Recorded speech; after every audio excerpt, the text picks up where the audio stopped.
మోకాల నొప్పులకు ఎటువంటి సర్జరీ లేకుండా ఎపియాన్ పెయిన్ క్లినిక్ అందిస్తున్న అత్యాధునిక చికిత్స. ఇప్పటి వరకు బయట ప్రపంచానికి తెలియని మిస్టీరియస్ టెంపుల్స్ ఏమైనా ఉన్నాయా? అసలు నీ దేశమే మిస్టీరియస్ దేశం తల్లి. ద్వారక నిర్మాణం ఎట్లా ఉండేదో తెలుసా? అక్కడ సిరామిక్ టైల్స్ మొత్తం అందరూ మగపిల్లలే అయితే ఒక్క ఆడపిల్లన్నా లేకపోతే ఎట్లా అంటే అదే పిండాన్ని మార్చి ఆయన ధర్మక్షేత్రే కురుక్షేత్రే సమవేత యుయుత్సవ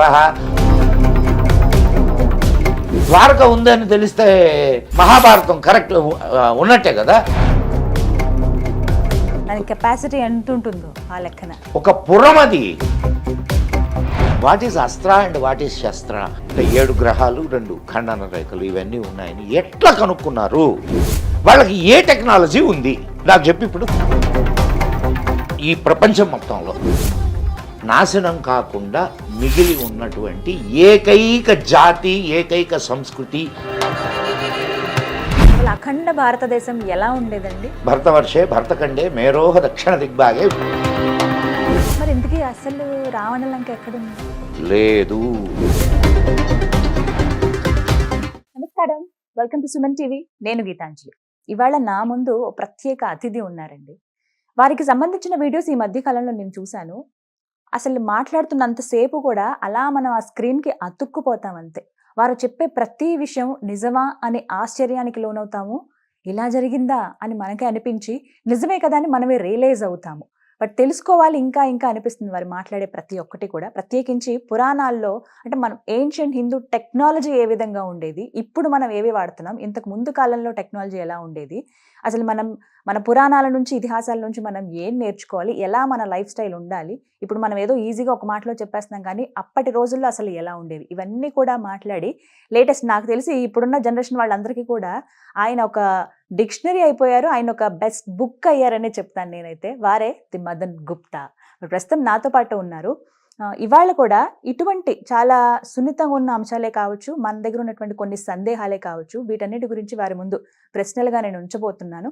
మరి వారు ఎటువంటి సమాధానాలు ఇస్తారు, ఎలా మనల్ని ఇంకా అవేర్నెస్ క్రియేట్ చేస్తారు మనకు అనేది వారి మాటల్లో విని తెలుసుకుందాం. మదన్ గుప్తా గారు నమస్తే అండి. నమస్తే. మాతా పూర్కర్ పేరు విన్నారా ఎప్పుడైనా? ఏం లేదు కదా. ఒకసారి మీరు గూగుల్ కొట్టి చూడండి. ఈ మాతా పూర్కర్ ఎంబిలికల్ కార్డ్ ఏదో తెలుసు? పిల్లలు ఉన్నారా మీకు? బాబు అంబిలికల్ కార్డ్ తెలుసు సార్, విమెన్ గా తెలుస్తుంది నాకు. అందుకే బొడ్డు పేగు అంటారు. బొడ్డు పేగును కట్ చేసి వాటిని దాస్తున్నారు. ఇప్పుడు తెలుసా మీకు? బ్యాంక్స్ ఉన్నాయి. Stem cells. మీ పాత వాళ్ళు ఆ స్టెమ్ ని తీసుకొని ఒక పసుపు గుడ్డలో చుట్టి పెట్టేవాళ్ళు. బాగా ఎండిపోయిన తర్వాత దాన్ని ఒక తాయెత్తు అంటారు కదా, తాయెత్తు లాంటి దాంట్లో పెట్టి అది మెడలోనో మళ్ళలోనో కట్టేవాళ్ళు. ఎందుకు దాన్ని దాచిపెడతారు తెలియదు మనకి. ఎందుకు దాచేవాళ్ళు? ఇప్పుడంటే స్టెమ్ సెల్స్ అని స్టోర్ చేసుకోవడం. ఎందుకు స్టోర్ చేస్తున్నారు? పుట్టే పిల్లలకి ఏమైనా ప్రాబ్లం ఏమైనా వచ్చినా? పుట్టే పిల్లలకి ప్రాబ్లం కాదు, తర్వాత పెరిగిన తర్వాత ఏదైనా ఆర్గాన్ దెబ్బతింటే ఈ స్టెమ్ సెల్ ద్వారా మళ్ళా ఆర్గాన్ ని రీజనరేట్ చేయడానికి అవకాశం ఉంది. That is the technology. దీన్ని కనుక్కుంది Mata Purkar. He's Indian. Okay, ఆయన చెప్పిన మాట ఏందో తెలుసా? ఒరి నాయన, ఇది కొత్తది కాదురా, ఆల్రెడీ మనకి మన మహాభారతంలో వ్యాసుడు వాళ్ళని కుండల్లో పెట్టి 101 పుట్టించాడు కౌరవుల్ని. అందరూ మగపిల్లలే అయితే ఒక్క ఆడపిల్లన్నా లేకపోతే ఎట్లా అంటే అదే పిండాన్ని మార్చి ఆయన ఆడపిల్లగా పుట్టించాడు. ఆ అమ్మాయి పేరే Dussala. So Y chromosome, X chromosome ఇవన్నీ ఆనాటి వాళ్ళకి తెలుసు అనే కదా. చూస్తున్న ఐవీఎఫ్ పద్ధతే అప్పుడు చేసినటువంటి. నిజమే సార్. ఇప్పుడు మనం ఫస్ట్ మనం ఏం చేయాలా అని అంటే దాని మీద పరిశోధనలు చేయాలా. అండ్ ఎగిరే విమానాలు ఉన్నాయి. పుష్పక విమానాలు. పుష్పక విమానానికంటే ముందు కూడా ఉన్నాయి ఇంకా ముందు. విమానాలు. ఆహా. ఎగిరే పురాలు. ఆ. పుష్పక విమానం అంటే ఏమనుకుంటున్నావు చెప్పు నాకు, నువ్వేమనుకుంటున్నావు? సినిమాల్లో చూసాను సార్. అదే సినిమాలో కాదు, ఆ. మామూలుగా పుష్పక విమానం అంటే ఏమని అనుకుంటుంటారు? ఇట్లా రెక్కలు ఉంటాయి, ఇట్లా పైకి ఎగురుతుంది. ఏదో అంతే. నలుగురు కూర్చొని ఆ, ఉంటారు. అంతే. ఒకసారి రామాయణంలో పుష్పక విమానం యొక్క ఉమ్. వర్ణన చదువు, ఆ. తెలుస్తుంది నీకు. దాని కెపాసిటీ ఎంత ఉంటుందో ఆ లెక్కన. ఒక పురం అది, అంటే ఒక ఊరు. ఊరు. ఒక ఊరు ఇక్కడ నుంచి దాంట్లో ఎగిరి ఇంకో దానికి దగ్గరికి ఒక వెళ్ళిపోతుంది. ఇది చెప్తారు, ఆ. ఎంతమంది ఎక్కినా ఇంకొకటి చోటు ఉంటది అని. ఆ. సో ఎలా సార్ ఇవన్నీ? అంటే అంత అంత పెద్ద విమానాలు ఉండేవి. సరే ఉండేవా లేవా అయన్న కవుల కల్పన, ఓకే. దానికి ముందు కూడా మనకు త్రిపురాసుర సంహారం అని ఒక కథ ఉంది. శివుడు త్రిపుర, 3 పురాల్ని, 3 ఎగిరే పురాలవి, ఎగిరే పట్టడాలమ్మా. పురము అంటే పట్టడము అని, ఎగిరే పట్టడాలు అవి. ఒక పట్టణం పైన ఎగరుతుంటే వచ్చి ఇక్కడ దిగింది అనుకో, ఏంది పరిస్థితి? ఇక్కడ ఉన్నవంతా మొత్తం స్మాష్. అంతే. అంటే అంతంత పెద్ద విమానాల్ని, అంతంత పెద్ద వీటిల్ని తయారు చేశారు. సో టెక్నాలజీ డెఫినెట్ గా ఉంది. అది అప్పుడున్న పద్ధతిలో అలా ఉండేది. ఇప్పుడు మనం చూస్తున్న పద్ధతి ఎలా ఉండేదో తెలియదు. అప్పుడున్న పద్ధతిలో ఇప్పుడు దాని మీద ఇప్పుడు మనకు వైమానిక శాస్త్రం ఉంది, భారద్వాజుడు రాసింది. 3800 విమానాల గురించి చెప్పాడు దాంట్లో ఆయన. 3800 ఉంది, నా దగ్గర ఉంది పుస్తకం. తెలుసుకోవాలంటే చాలా సబ్జెక్ట్ ఉంది సార్. అయితే ఈ ప్రపంచం మొత్తంలో నాశనం కాకుండా మిగిలి ఉన్నటువంటి ఏకైక జాతి, ఏకైక సంస్కృతి నీదే. నీదేనమ్మా, అవునా కాదా? తక్కిన అన్ని సంస్కృతులు నాశనం అయిపోయినాయి. దేశాల ఎల్లలు మారిపోయినాయి, మనుషుల మనస్తత్వాలు మారిపోయినాయి, వాళ్ళ సంస్కృతి సాంప్రదాయాలు అన్నీ నాశనం అయిపోయినాయి. ఇంకా మిగిలి ఉంది అంటే అది నీ జాతి, నీ సంస్కృతి. అదొకటే. రైట్. ఇప్పుడు మాటల్లో అన్నారు దేశాల ఎల్లలు కూడా దాటిపోయాయి. అసలు అఖండ భారతదేశం ఎలా ఉండేదండి? భరతవర్షే భరతఖండే మేరోహ దక్షిణ దిగ్భాగే. ఇప్పుడు మనం సంకల్పంలో చెప్పుకుంటాం, సంకల్పం చెప్పేటప్పుడు చెప్పు. అవునా కాదా? భరత ఖండము and Pakistan, Afghanistan, Iran, Iraq, Uzbekistan, Kazakhstan, నీకు ఇంకొక మంచి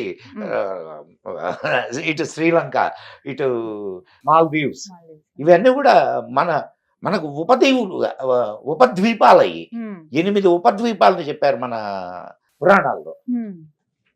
అసలు యాక్చువల్గా ఇప్పుడు మనం శ్రీలంక అంటాం కదా, శ్రీలంక రావణ లంక కాదు. మరి సార్ ఇప్పుడు నేను దాన్ని ఇది ఎక్కడ ట్విస్ట్ కాదు, నిజం.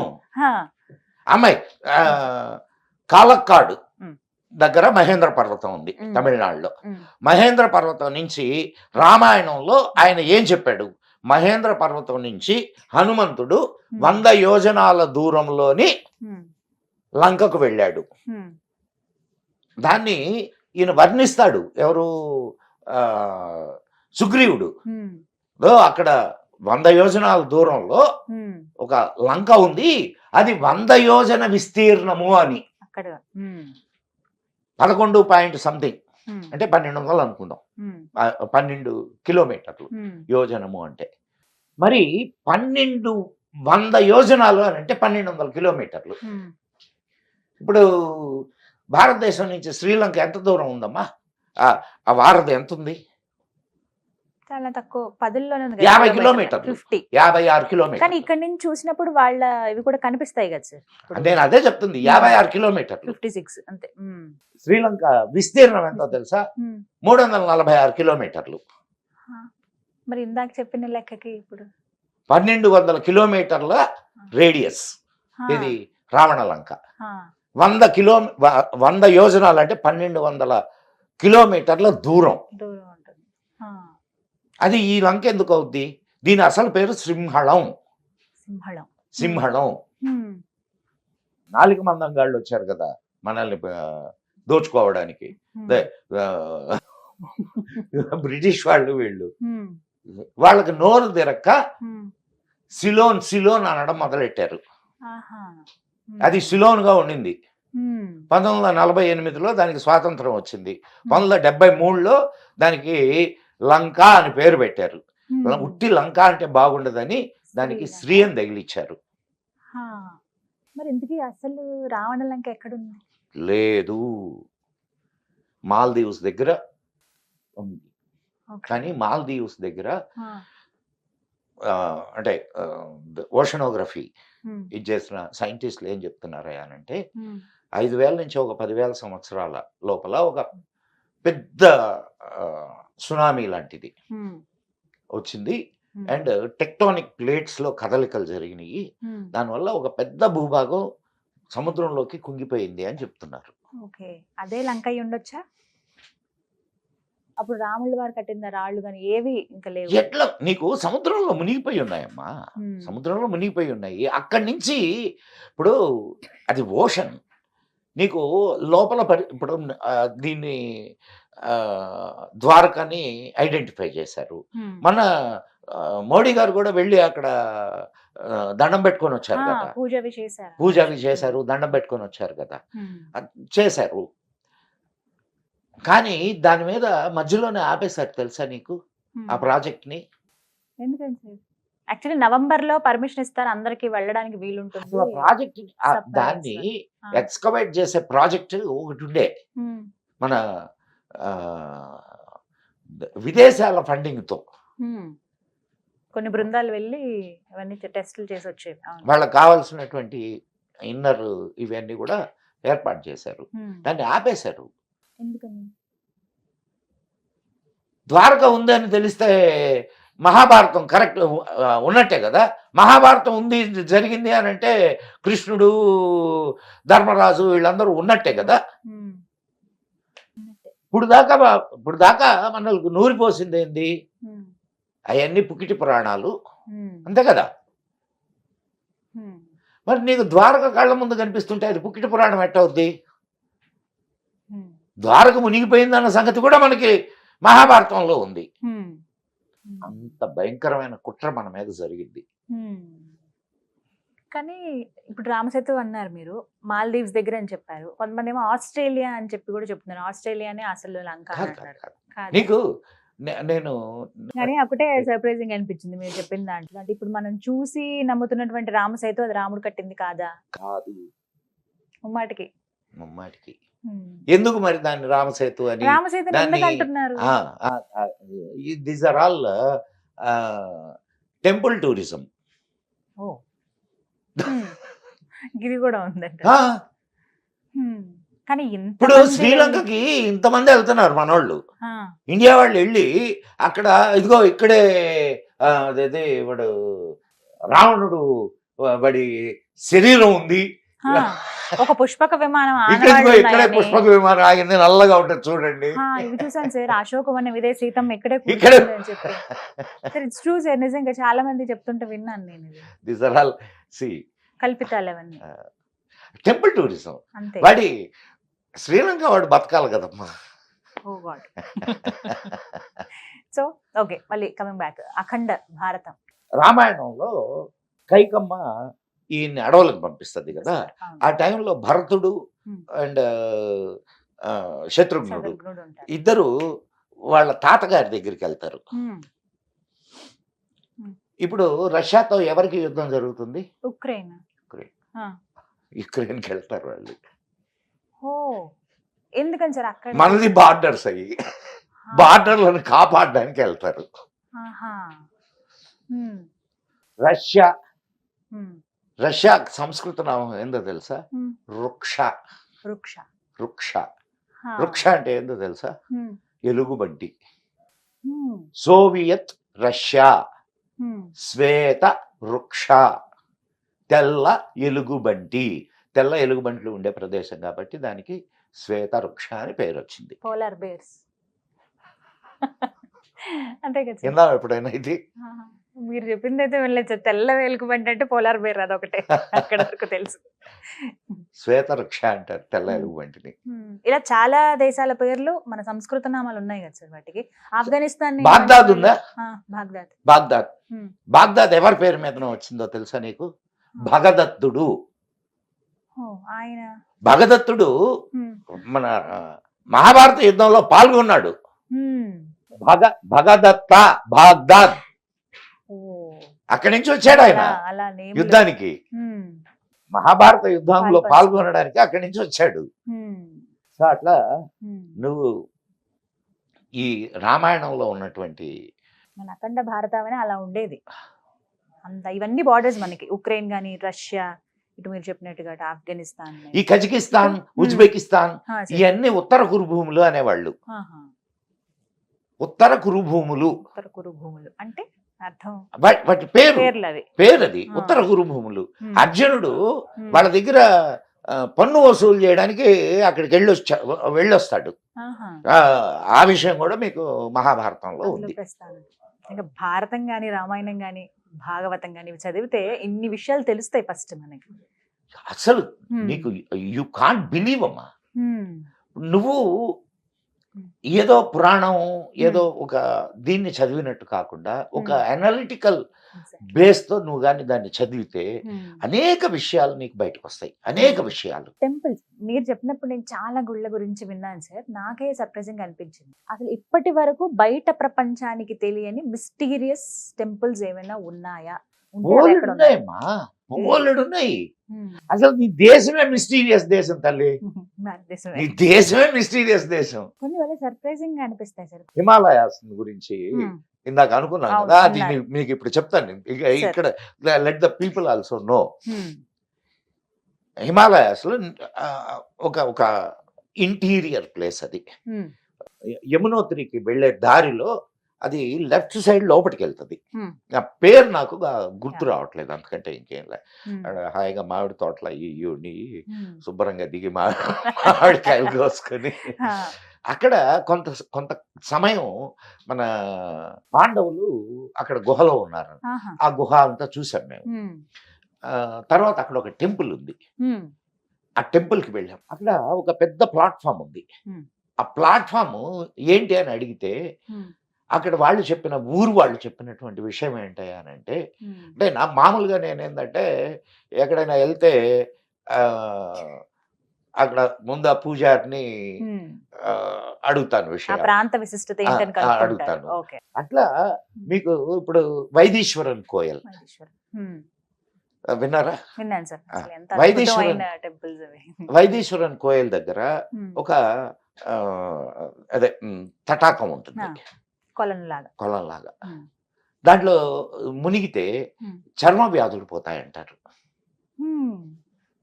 ఇంకొక ప్రసిద్ధి ఉంది దానికి, ఇది వైదీశ్వరన్ కోయిల్కి. మీకు ఇబ్బంది లేదనంటే ఈ సంఘటన చెప్తా నేను. నా స్నేహితుడు పక్కా కమ్యూనిస్టు. ఎంత ఇదంటే ఏదైనా ఉపన్యాసాలు చెప్తుంటే, ఇది దేవుడి గురించి 4 మంచి మాటలు మాట్లాడుకుంటుంటే నేరుగా వాళ్ళ దగ్గరికి వెళ్ళి వాళ్ళని ఇంకా ప్రశ్నలతో ఇసిగించేసేవాడు. సరే మేమందరం కలిసి కూర్చొని, నేను I was in medical profession, public సెక్టర్లో, సెంట్రల్ గవర్నమెంట్లో కూర్చొని మాట్లాడుకుంటుండేవాళ్ళం. ఇట్లా మాట్లాడుకుంటూ నేను వాడితో అన్నా, ఇక్కడ వైదీశ్వరన్ కోయల్ అని ఉంది, అక్కడ నీకు థంబ్ ప్రింట్ తీసుకొని నీ జాతకం చెప్తారు అన్న. అవన్నీ ఏం లేదు అని అన్నాడు. మరి ఏమనుకున్నాడు? అయితే వాడి దగ్గర ఉన్న మంచి గుణం ఏంటంటే ఏ విషయాన్నైనా సరే పరిశీలిస్తాడు. పరిశీలించి ఇది నిజమా కాదా అని నిర్ధారణ చేసుకుంటాడు. అంటే నేను ఇది వాడి పేరు కూడా చెప్తాను, మీరు కావాలంటే ఎంక్వైరీ చేసుకోవచ్చు. రాధికా మోహన్ వాడి పేరు. ఇప్పుడు ఎక్కడున్నాడో తెలియదు నాకు. ఓకే. ఆ, ఈ మాట చెప్పంగానే వాడు ఇంకొక ఫ్రెండ్ ఇద్దరు అప్పుడు నెల్లూరులో నేను వర్క్ చేస్తున్నా, బండి వేసుకొని వెళ్ళిపోయారు వైదీశ్వరన్ కోయల్కి. వెళ్ళిపోయి వాడికి అక్కడ ఒక పెద్ద ఆయన ఉన్నాడట, ఆయన ఇప్పుడు లేడు. ఆయన నేనే చెప్పా అతనికి, ఇదిగో పలానా చోట పలానా వాళ్ళు ఉంటారు. ఆయన దగ్గరికి వెళ్ళారు వీళ్ళు. నువ్వు నైనా రేపు రానని చెప్పి చెప్పారు. మళ్ళా ఆ రోజు ఉండి రేపు రెండో రోజు వెళ్ళాడు. రెండో రోజు వెళ్ళి ఆ తర్వాత నుంచి వాడు నాకు కనిపించడం మానేశాడు. ఎందుకని? 2 నెలల తర్వాత వాడు నాకు కనిపించాడు. నేను పట్టుకున్నా. అప్పుడు గడ్డం గిడ్డం పెరుగుంది కొంచెం. పట్టుకొని ఏందిరా ఏమయ్యావు అసలు ఏంది, నువ్వు వైదేశ్వరన్ కోయల్ అని చెప్పాను అప్పుడు, అదే లాస్ట్ అంటే వాడు ఏం చెప్పాడంటే, అప్పుడు తెలియదు వీడు పోయి వచ్చిన సంగతి కూడా. నువ్వు చెప్పిన తర్వాత పోయి వచ్చాను గురు. మరి ఏంట్రా అంటే, ఏం లేదు గురు, అంతా రాసి ఉంది గురు, రాసిన ప్రకారం జరుగుతుంది గురు అన్నాడు ఆయన. నేను వాడు వాడు చెప్పుకొచ్చాడు. నన్ను ఆయన థంబ్ ప్రింట్ చూడగానే ఆయన నీ తల్లి పేరు ఇదిగో ఈ అక్షరంతో మొదలవుద్దా అని అడిగాడు. అవును అంటే నా తల్లి పేరు చెప్పేశాడు. నా తండ్రి పేరు ఈ అక్షరంతో మొదలవుద్దా అంటే అవునన్నాను, తండ్రి పేరు చెప్పేశాడు. నా పేరు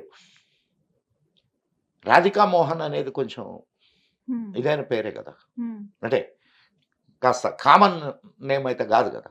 నా పేరు చెప్పాడు. అండ్ నాకు కడుపు మీద కత్తి ఘాటు ఉందని కూడా చెప్పాడు. అంత ఎగ్జాక్ట్ గా నువ్వు ఇక్కడ వచ్చే సమయానికి నీ భార్య 6వ నెల గర్భవతి అని కూడా చెప్పాడు అని చెప్పాడు. Oh my god. మరి దీన్ని ఏమంటారు? ఒక వేలు ముద్రతో అన్ని అగస్త్యనాడి అంటారు దాన్ని. అగస్త్యనాడి. దాంట్లో నిజాలు నాకు తెలియవమ్మా. బట్ ఇంకా నేను జరిగిన సంఘటన మళ్ళా ఇంకొకటి కూడా చెప్పాడు మీకు. ఇది విచిత్రమైన విషయం. నువ్వు ఇక్కడ వచ్చి నా తర్వాత 6 నెలలకు మళ్ళా ఈ ప్రదేశానికి దగ్గర ప్రదేశంలోనే నువ్వు వస్తావని చెప్పాడు. 6 నెలల తర్వాత వాడికి ట్రాన్స్ఫర్ అంటే అటువైపే వెళ్ళాడు. Oh my god. అంత ఎగ్జాక్ట్ గా వాళ్ళంతా నిష్ణాతులు. వాడు ఆ తర్వాత 2-3 సంవత్సరాల తర్వాత ఎప్పుడో కనిపించాడు నాకు. శుభ్రంగా గిడ్డం పెంచుకొని కాషాయ బట్టలు వేసుకొని విభూతులు ధరించి. నేను జరిగిన సంఘటన. దీనికి మీరేం పేరు పెడతారో నాకు తెలియదు. ఇది విచిత్రమా లేకపోతే ఇది ఏదైనా మాయమంత్రమా అనేది కూడా నాకు తెలియదు. సో ఇలాంటి దీన్ని ఏమంటారు అనేది నాకు అంటే మీకేమనిపించింది సార్? అంటే అలాంటి మనిషి ఇలా మారిపోయారు అన్నప్పుడు మీకేమనిపించింది? ఏమనిపిస్తుందమ్మా, కళ్ళు పెద్ద అయినాయి అంతే. నమ్మశక్యంగా అనిపించలేదు. అసలు ఎలా మాట్లాడేవారు, ఎలా అయిపోయారు? అరే ఆడి కత్తితో ఎందుకు పడిచారు తెలుసా? విద్యార్థి పరిషత్ వాళ్ళకు గొడవ అయింది. వీడు కమ్యూనిస్టు, విద్యార్థి పరిషత్ వాళ్ళతో వీడు ఏదో నేను చెప్తున్నది 40 సంవత్సరాల క్రితం సంగతి తల్లి. గొడవ అయ్యి వాళ్ళు కత్తితో పడిచారు అండి. అది కూడా ఆయన చెప్పేశారు. సో వైదేశ్వరన్ కోయల్ అక్కడ జరిగింది. అక్కడికి నెహ్రూ వెళ్ళాడు. నెహ్రూ జాతకం కూడా అక్కడ చూపించబడిందని చెప్తారు. ఇంకా ఇలాంటి మిస్టరీస్ టెంపుల్స్ చాలా ఉన్నాయమ్మా. మన తెలుగు రాష్ట్రాల్లో ఉన్నాయి సార్ అట్లా ఏమైనా? తెలుగు రాష్ట్రాల్లో నాకు ఎక్కడ అంత అంటే ఇక్కడ కొన్ని ఉన్నాయి, కొన్ని విషయాలు ఇక్కడ ఉన్నాయి. ఇప్పుడు ఛాయా సోమేశ్వరాలయం దగ్గర నల్గొండ అండ్ ఏడుపాయల జాతర తెలుసా? ఏడుపాయల జాతర కాగానే వర్షం వస్తుంది, జాతర కాగానే వర్షం వస్తుంది. మరి దానికి ఏంది రీజను? అన్ని లింకప్ అయి ఉంటాయి. నువ్వు ఎక్కడ పుట్టావు? ఏది? నేను పుట్టింది హైదరాబాద్. ఊరది కానీ పుట్టింది హైదరాబాద్. పాలకోడూరు ఎక్కడ దగ్గర? భీమవరంకి దగ్గర భీమవరం. భీమవరంలో ఒక టెంపుల్ ఉంది తెలుసా మీకు? సోమేశ్వర స్వామి టెంపుల్. సోమేశ్వర ఆలయం. చంద్రస్థాపితం అంటారు. అది దాని విశిష్టత ఏంటో తెలుసా మీకు? అమావాస్యకి ఒక రంగులో పౌర్ణమికి ఒక రంగులోకి మారిపోతూ ఉంటుంది. విచిత్రం అసలు అది నిజంగా అద్భుతం అండి. నీ- తెల్లగా నీ- ఉంటుంది. కాదు, నీ ఊరి పక్కనే ఉంది కదా అది. ఆ? పంచరామాల్లో పంచారామాల్లో ఒక ఒకటి. క్షేత్రం. అవును. ఆ? క్షీరారాము పక్కనే, ఉమ్, దాక్షారాము. ఉమ్, నేను అన్ని ఏరియాలన్నీ హాయిగా తిరిగానమ్మా. ఉమ్, అట్లాంటి చిత్ర విచిత్రాలు నువ్వు నెల్లూరు దగ్గర ఒక ఉమ్, టెంపుల్ బయటపడింది, ఉమ్. ఇసుకలో కూరుకుపోయింది. హా, కరెక్ట్. మొన్న సినిమాలో కల్కి సినిమాలో చూపించారని చెప్పి ఒక ఆ. టెంపుల్ ఆ, నెల్లూరు దగ్గర ఇలా చాలా టెంపుల్. సంగమేశ్వర స్వామి సంగమేశ్వర 4 నెలలు మాత్రమే చూడగలుగుతాం, మిగతా అంతా వాటర్ లోనే ఉంటుంది ఎప్పుడు. సో ఇలాంటి అద్భుతమైనవి చాలా ఉన్నాయి. ఇట్లా నువ్వు చెప్పుకుంటూ వెళ్తే ఉమ్, అసలు నీకు దీనికి అంతం అనేది ఉండదు. ఉమ్, ఒక్కొక్క చోట ఇప్పుడు ఉమ్, కొన్ని న్యాచురల్ గా ఉండేటటువంటి ఇవైతే, ఉమ్. కొన్ని మానవ నిర్మిత అద్భుతాలు. అసలు ఆ గోపురాలు ఎంత మీకు అద్భుతంగా. నీకు అదే శ్రీరంగం టెంపుల్ దండం పెట్టాలి సార్. చూసా తల్లి? అసలు ఎంత అద్భుతంగా ఉంటాయి కదా. ఇలా అయితే చూడండి, వెనక్కి ఇలా పడిపోతాం. నీకు మెడ నొప్పి పుట్టింది అసలు. నువ్వు అది అంతే దాని బాగుంటుంది. మీద ఉన్న ఆర్కిటెక్చర్ చూడడానికి కూడా నీకు అంత ఇది దొరకదు. కళ్ళు ఇంకా అలా ఉండిపోతాయి సార్ అక్కడ. మధురై. మధురై మీనాక్షి టెంపుల్ ఉమ్, ఎంత, కంచి. ఉమ్, నువ్వు ఏ టెంపుల్ తీసుకోమ్మా, తమిళనాడులో ఏ టెంపుల్ తీసుకున్నా ఉమ్, ఒక్కొక్కటి ఒక్కొక్క అద్భుతం, ఉమ్. ఒక్కొక్కటి ఒక్కొక్క అద్భుతం. So, temples నీకు అంటేనే mystery. ఏదో బయటకి కనిపించే టెంపుల్స్ కొన్ని ఉన్నాయి, ఉమ్, అంటే ఇట్లా పెద్ద పేరున్న టెంపుల్స్. ఉమ్, ఒక్కొక్క ఊళ్ళో ఒక్కొక్క టెంపుల్ ఉన్నాయి, ఉమ్, పెద్ద పెద్ద టెంపుల్స్. ఉమ్, మేము ఒకసారి నేను ఎప్పుడైనా సరే ఓ 10 రోజులు 15 రోజులు అట్లా వెళ్ళిపోతాను. టూర్ వెళ్తూ ఉంటారా? టూర్. ఓకే. నేను మా ఆవిడ ఉమ్, చెరుకు సంచి చేసుకుంటాము, ఉమ్. ఇద్దరం వెళ్ళిపోతాం. ఎక్కడ రాత్రి అయితే అక్కడ ఏదైనా చిన్న అంటే వసతి, చిన్న వసతి, అదే పెద్ద పెద్ద లాడ్జీలు అట్లా ఏముండవు, చిన్న వసతి. ఉమ్, ఏమి లేకపోతే గుళ్ళో పడుకుంటాం. ఆహా. మరి నువ్వు కర్ణాటక వెళ్ళు, ఉమ్, అక్కడ కూడా చాలా హా, మురుడేశ్వర్. ఆ గోపురం కూడా ఎంత బాగుంటుంది సార్ అసలు.